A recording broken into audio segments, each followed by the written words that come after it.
Hello and welcome to another Game Nexus arcade video. Today we're going to be taking yet another look at Dead or Alive 5 Ultimate Arcade. And as you can see, I'm kind of quickly scrolling through everything here. All the characters from Dead or Alive 5 last round, including all the DLC characters, are present. And the nice part about that, of course, is that you can face any of the characters in the arcade mode. So that's a pretty cool thing.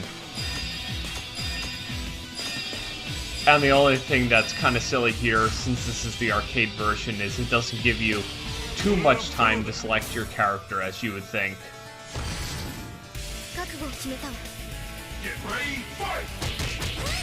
And now I know I've mentioned this in just about every other video that I have made of this, but in Japan, this game was released on December 24th of 2013. And the arcade version of Dead or Alive 5 was the first place where you would have Marie Rose. She wasn't released previously in the console version, and then eventually she made her way over to the console version as the first actual DLC character. And I definitely have to say, whenever I look at this game, even after all these years, it's a great looking game, no matter how you play it. Because I'm sure most people won't end up getting a Ringedge arcade system with a multi-kit and playing the arcade version like I am here.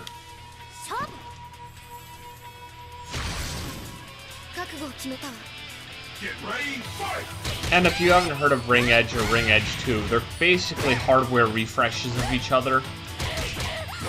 They just basically went from the current CPU of the time and then they upgraded it to a more up-to-date processor and a more up-to-date graphics card.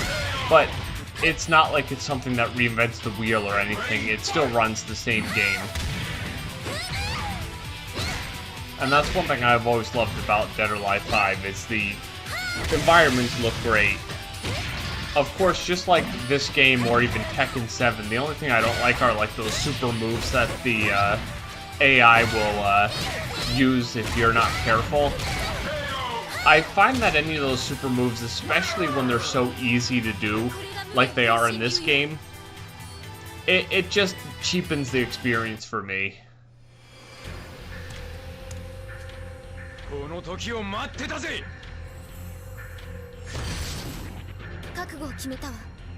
And I made mention of this in the last video, but I'll make mention of it again. No matter what your language setting is in any version of Dead or Alive 5, Akira Yuki always speaks Japanese. There's no way to change that. Because you can change what the Dead or Alive characters speak. And just like Akira, Sarah Bryant always speaks English. There's no way to change that either. It's kind of one of those things that they probably got the assets from Sega.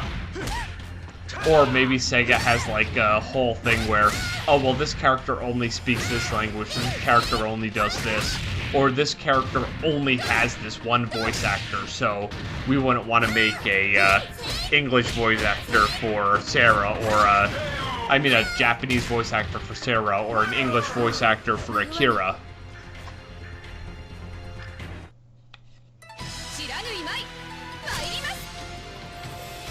And I probably have made mention of it in a Dead or Alive video before, but one thing I thought was really silly is that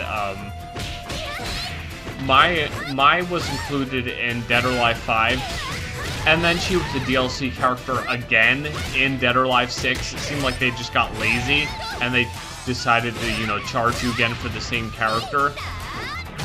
My thought was, if the brand deal with SNK was still there, they should have made her, like, part of the game by default, and not had you buy the same thing in another game. And I know I always talk about future games in these and I terribly date them, but right now we're at the beginning of January of 2023. And the one thing I'm hoping for Dead or Alive 7 is that no more crazy DLC. That's one thing I think has cheapened it since Dead or Alive 5 is Tecmo has got, since the DLC has become a thing, Tecmo's gotten way too greedy. Especially with the season passes costing more than the game. That's one thing I thought was really silly. But other than that, Dead or Alive 5 is an excellent fighting game, especially to play against other human players. But it's just that the whole DLC thing has been awfully terrible. And another thing I kind of hope they do is when Dead or Alive 7 comes around, they start from scratch and just build it from the ground up and don't kind of make it how Dead or Alive 6 kind of felt like rehashed Dead or Alive 5. Make Dead or Alive 7 like how Dead or Alive 5 was, and it was a brand new, everyone started from scratch, everyone looking a bit different. And, you know, it wouldn't hurt to have some guest characters, like, built into the game, like they did with Dead or Alive 5, with the appearance of the Virtual Fighter characters, which nobody ever expected until that trailer where Kasumi starts fighting, Akira.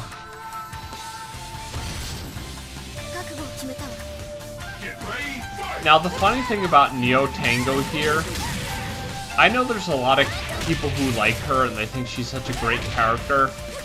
I personally think she just seems like one of those characters just terribly trying to push the sex appeal, and a lot of people I know who are Dead or Alive fans honestly would have rather liked them like bring the Dead or Alive 2 boss Tengu back and not made it like this silly female character with his moveset-ish.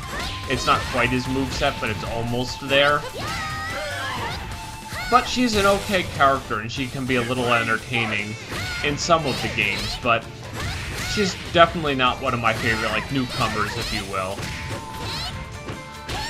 And that's one thing, when I see this lab stage, I always think of the story mode battle where there's that crazy character who can, like, morph into multiple different characters.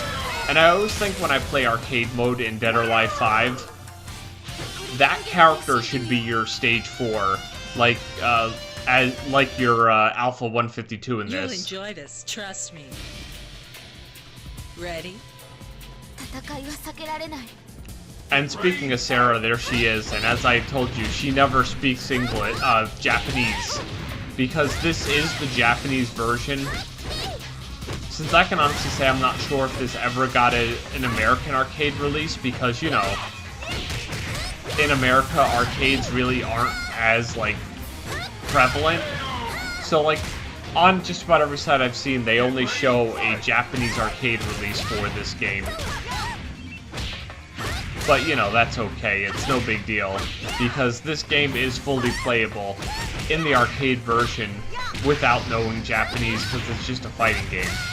But that's one thing that I will always say about Dead or Alive 5 that I really love, is that the quote-unquote, like, interactive elements that you activate in the stage and the stage changes. I still can remember when the Dead or Alive 5 alpha demo came out, and you had that one stage, and then, like, you knocked the person up against the generator, and that caused the stage to come alive, and, like, everything moved, and it was just really cool.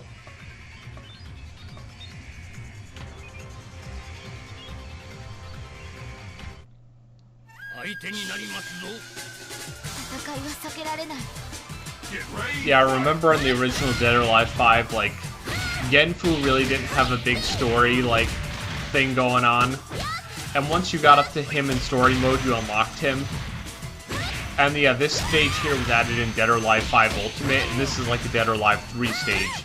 So that's one thing I do like that they did in Dead or Alive 5 Ultimate, is they add a lot of the content that honestly kind of should have been in the game in the first place, and they didn't make it like extra DLC. You just had to kind of upgrade your version of Ultimate and you got it. But pretty fun new stages to play. But yeah, Dead or Alive 5, the arcade version, the Ultimate Arcade version, which is based off of Last Round, is definitely a great game to play. If you can play it on the arcade, or if you could just play it at home on any of the various consoles it was released on, I would highly recommend you give this game a shot. It's a very fun game, and it is a very good entry in the series. And the arcade version is just another extra way to play it. Well, this has been another Game Nexus arcade video, and I shall see you later. Bye. Funky Nichols, eh?